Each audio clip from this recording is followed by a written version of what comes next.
Todos hicimos muchos años de escuela, primaria, secundaria en su gran mayoría. Y yo pregunto, ¿cuándo nos hablaron sobre qué es el ego? No es una cosa menor. En tantos años de escuela a mí no me hablaron nunca. Yo tuve filosofía, tuve biología.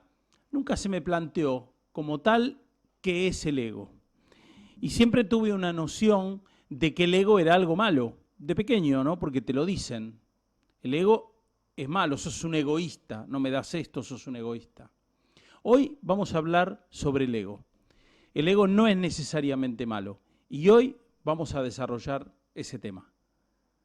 Vamos a la intro y arrancamos.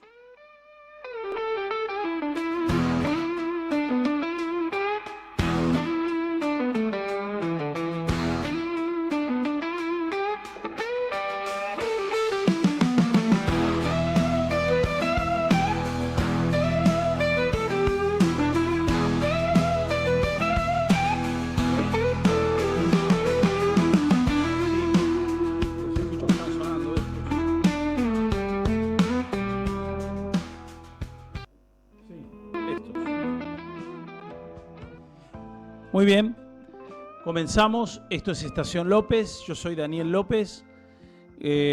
Vamos a hablar hoy sobre el ego y vamos a decir en principio, voy a decir que el ego no es malo de ninguna manera.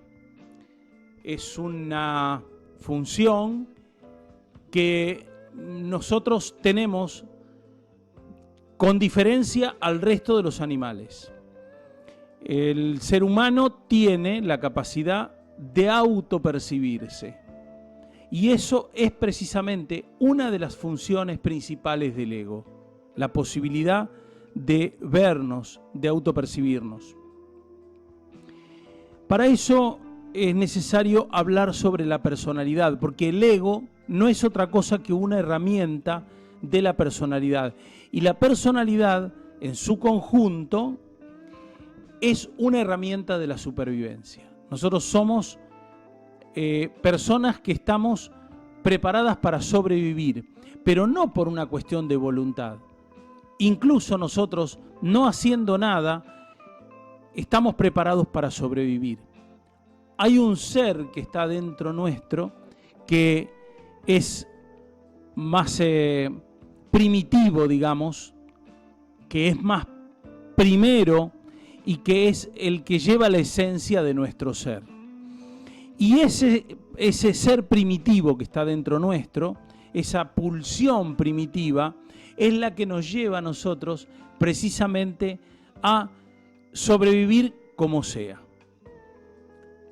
Voy a empezar hablando sobre algunas cuestiones que tienen que ver con el desarrollo humano.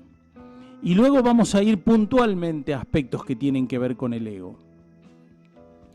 En el desarrollo humano, el primer impulso del desarrollo, en el cerebro inclusive, es el sector que se llama conjunto amigdalino, que tiene que ver con el hipocampo, con la amígdala. Las amígdalas que están acá, son como unas almendras que están acá al costado. Y esas estructuras son las que nos van a defender. Son mucho más rápidas en tiempo que el cerebro pensante. El cerebro pensante como tal es la capa cerebral, la parte prefrontal que está acá adelante del cerebro. Y todo esto, si lo viéramos como capas de la cebolla, todo esto está arriba y es mucho más nuevo. Son estructuras nuevas en la organización biológica del ser humano. Esa es la parte pensante. Es decir, si nosotros podemos prescindir de ese instante de reacción que todos tenemos y podemos pasar a la parte pensante, nos vamos a encontrar que esa estructura que es más lenta, porque es la del pensamiento, necesita más tiempo para desarrollar su tarea, es la que nos va a poder permitir manejar las cosas de otra manera. No es impulso, no es reacción. Nosotros podemos pensar.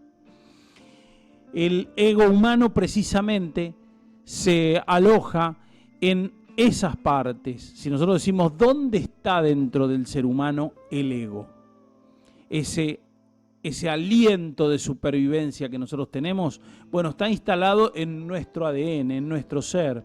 Sin embargo, el ego, digamos, la parte que va a poder pensar y que va a poder percibir este ser como un ser propio, con espacio, con su lugar, con sus cosas, con sus pertenencias, es una construcción que tiene que ver con el pensamiento más moderno. Por eso se entiende que los animales no tienen ego. Yo tengo un gato que creo que tiene ego, pero ese es otro tema.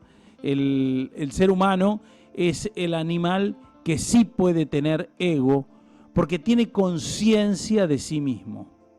Es decir, tiene la capacidad de darse cuenta que existe, que es, y que por lo tanto merece su espacio. Ahora bien, esta no es una tarea fácil.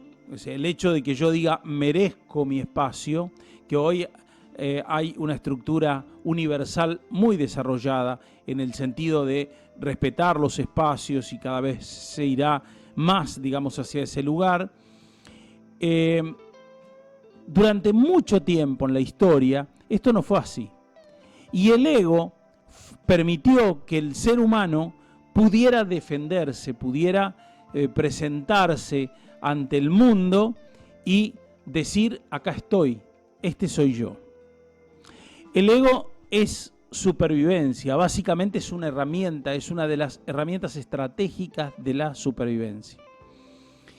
Nos hace vernos, nos permite vernos como somos.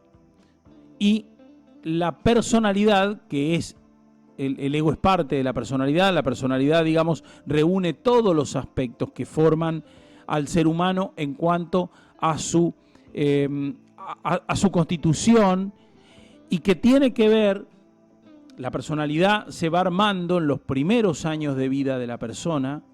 Ahí tenemos que ir un poco más atrás, ¿no? En la vida de la persona arma su personalidad y desarrolla también su sentido del ego en los primeros años de vida.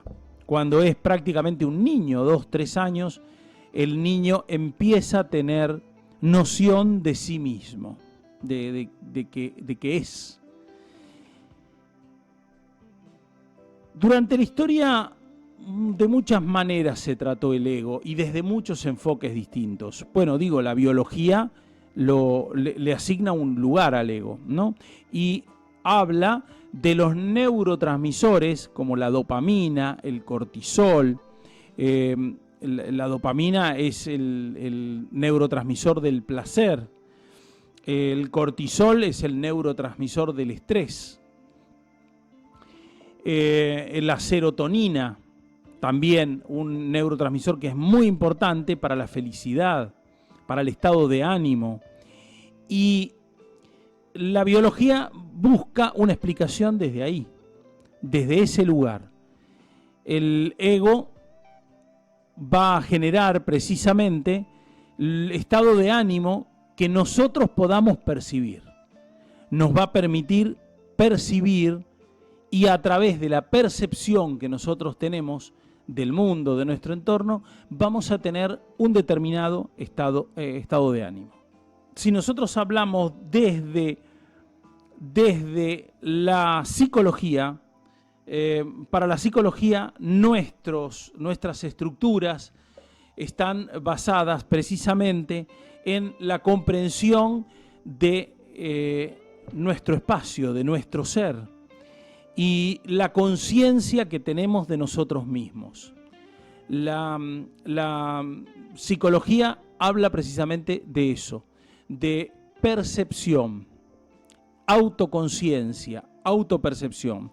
La conciencia es la capacidad de pensarnos, la capacidad de vernos como individuos interactuando en una sociedad y como tal respetando y haciéndonos respetar. La filosofía habló muchísimo del ego. los filósofos de Aristóteles, por ejemplo,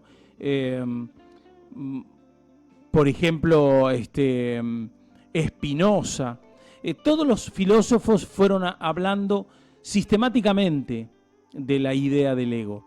Y cada uno de ellos lo ponía en lugares distintos.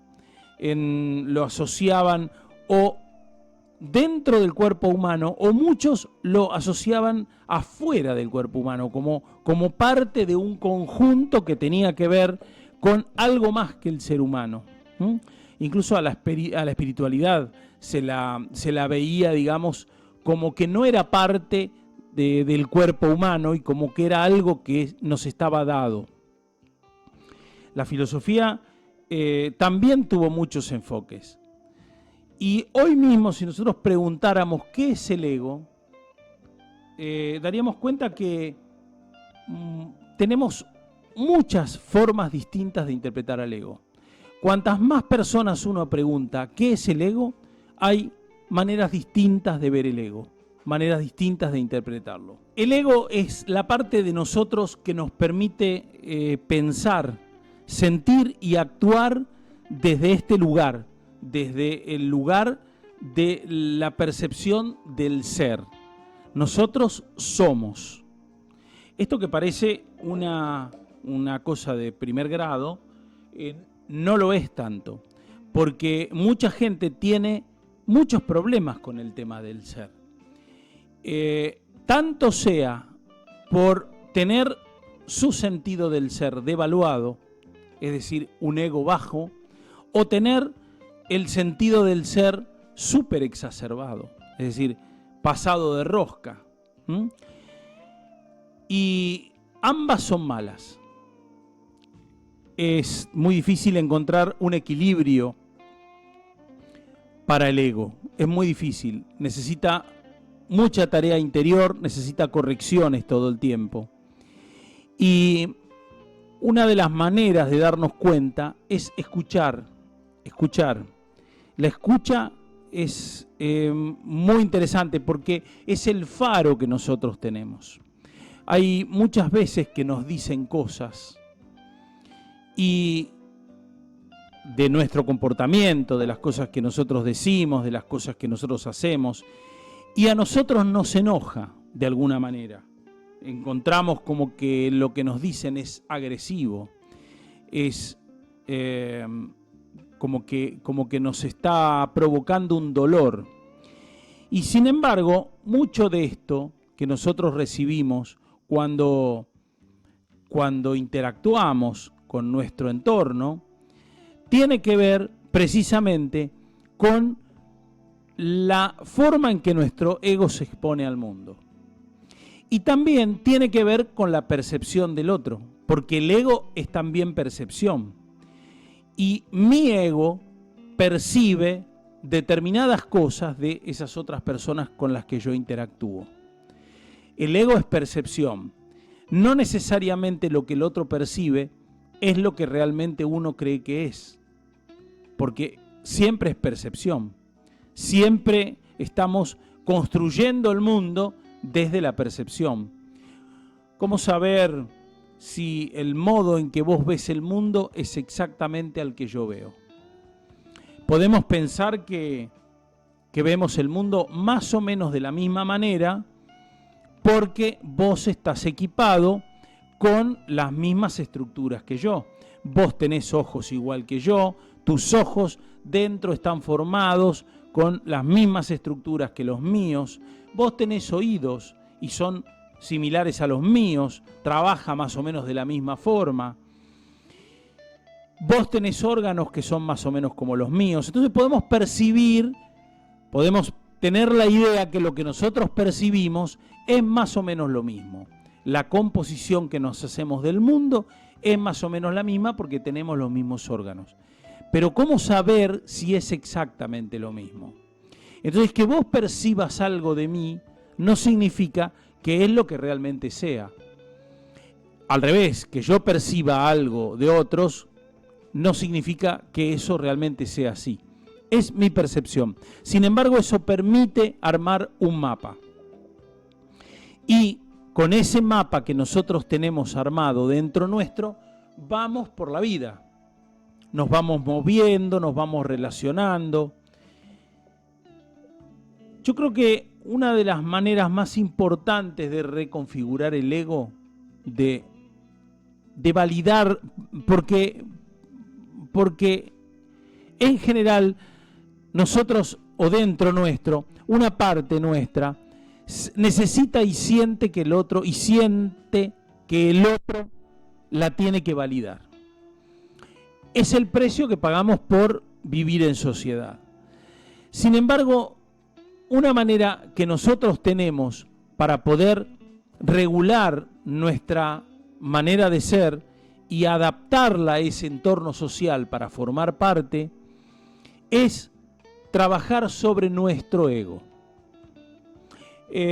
Voy a decir algo en este punto, y es que en la historia de la humanidad, una de las cosas más impresionantes que le pasaba al ser humano es quedarse solo. Quedarse solo en la antigüedad, en los principios del hombre, quedarse solo literalmente era la muerte. El ser humano no podía vivir solo, no había manera de que se pudiera desarrollar solo. Y en principio la naturaleza no lo tiene previsto, porque para poder reproducir el ser humano tiene que estar en conjunto, en grupos, para poder reproducir y para poder cuidar de las crías. Durante muchos años, una de las mayores penas capitales que había era el destierro. Sacar a la persona de su ámbito y llevarla a otro lugar. Esta era una de las condenas más graves que podía haber. Y precisamente tenía que ver con eso. Era quebrar el ser, porque el ser no es puramente individual. Sí lo es, pero también el ser es social. Y por eso que el ego es tan importante de poder revisarlo y poder verlo, porque el ego no es solamente propio. El ego también es en función de lo que podemos interactuar o de lo que tenemos que interactuar. Dame un cortecito musical, por favor, Iván.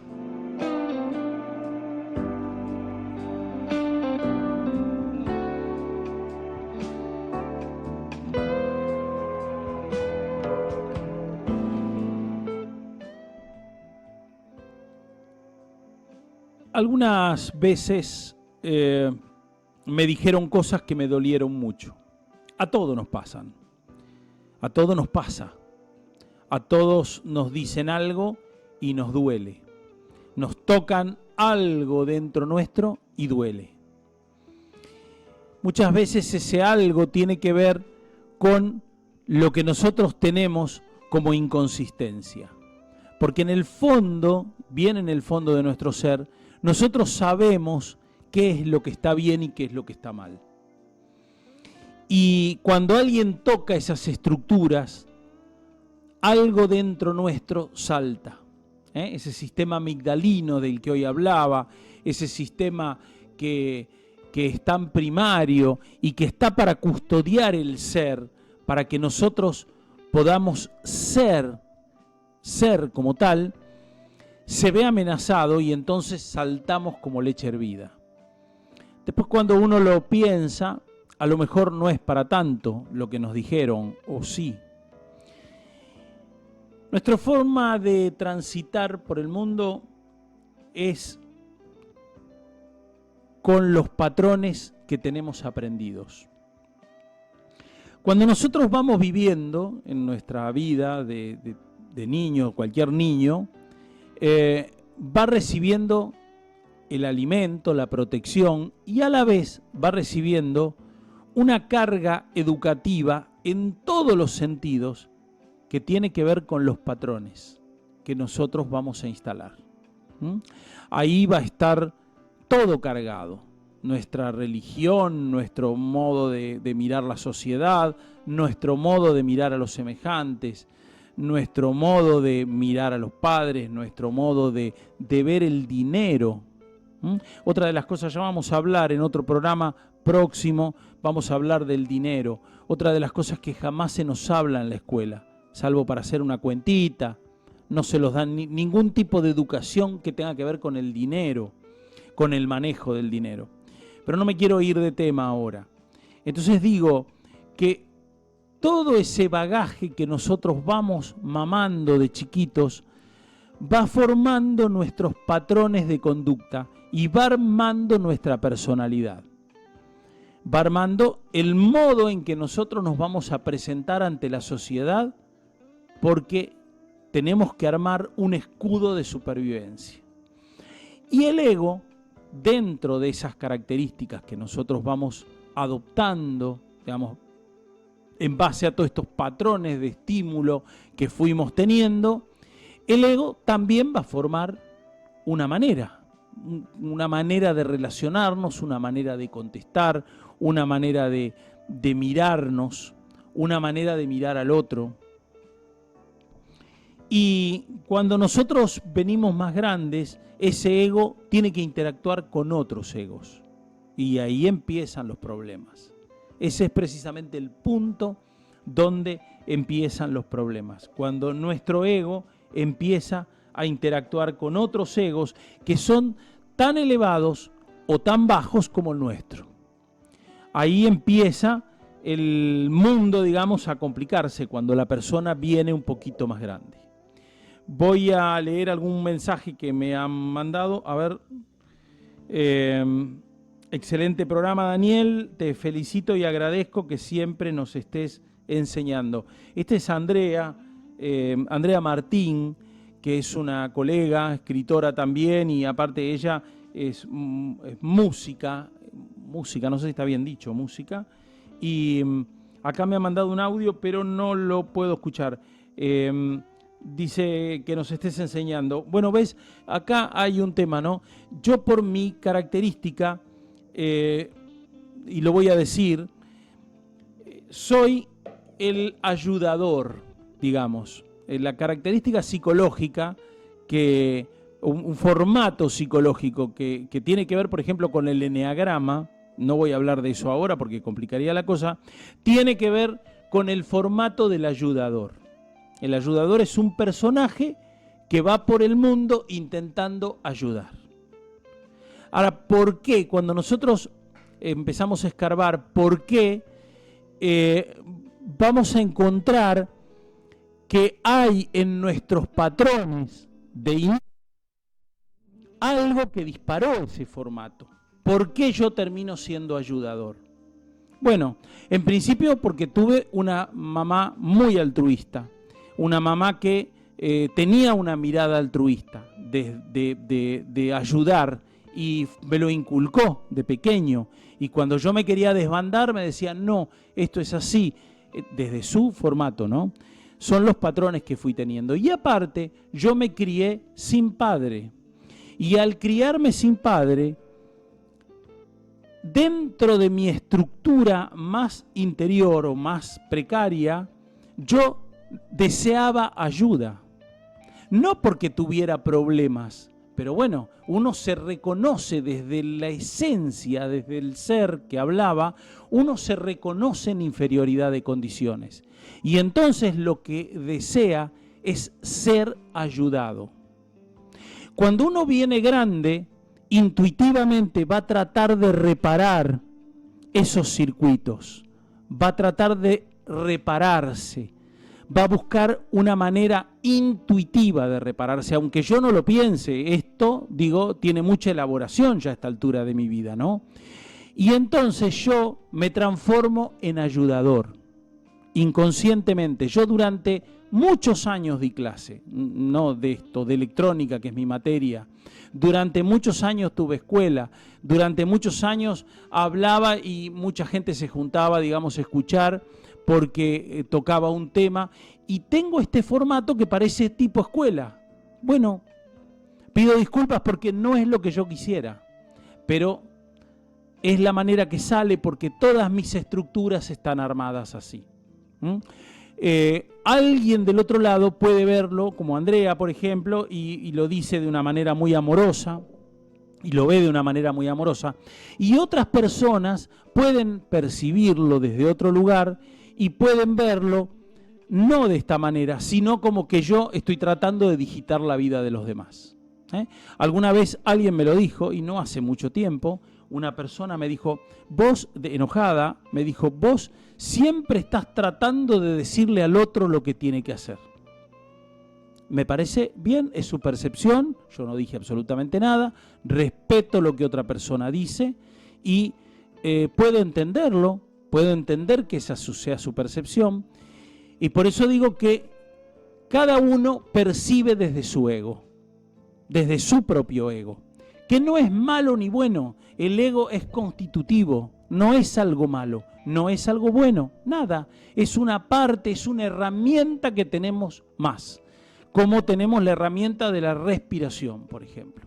Es una herramienta la respiración. Sin embargo, la respiración no la maneja. Yo la puedo controlar un poco, la respiración. Vos también. Todos podemos controlar un poco la respiración. Sin embargo, es una herramienta autónoma.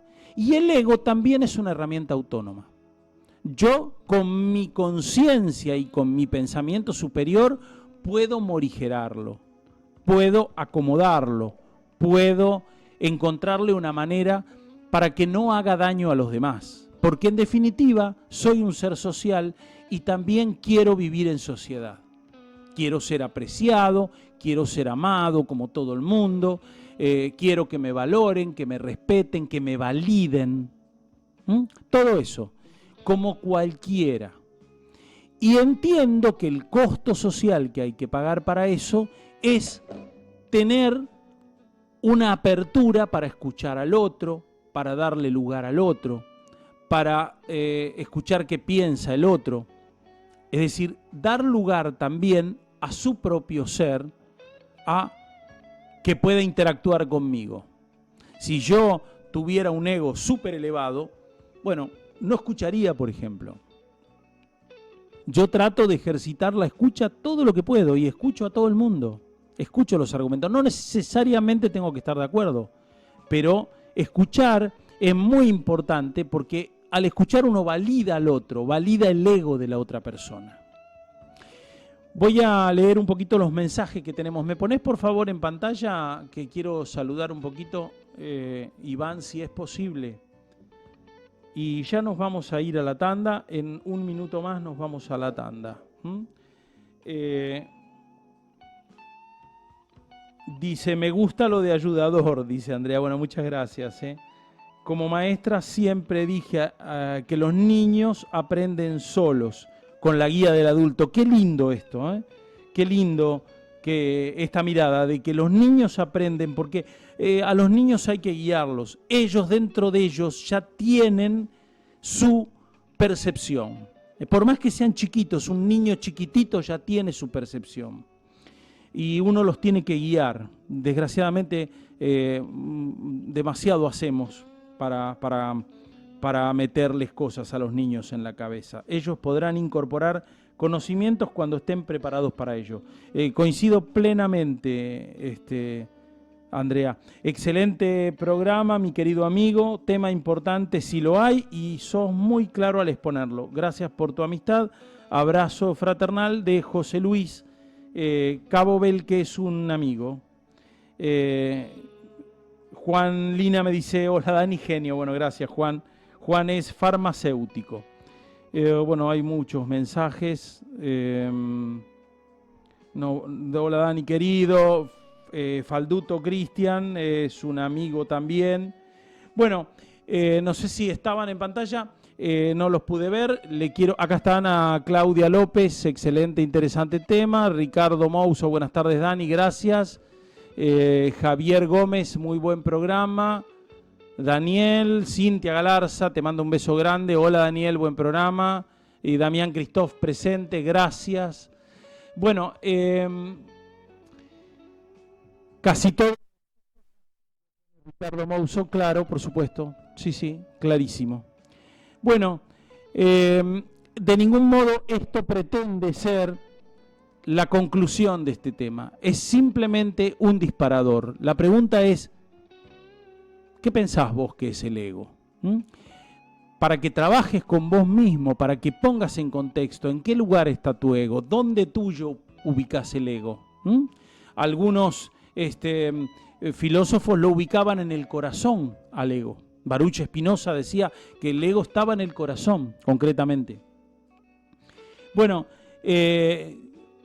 poner en palabras qué es el ego es interesante porque nos ayuda a vernos. Y todo lo que nos ayude a vernos, para mí, es una de las mayores herramientas que podemos utilizar. Nos vamos a una tanda y cuando volvemos cambiamos el tema.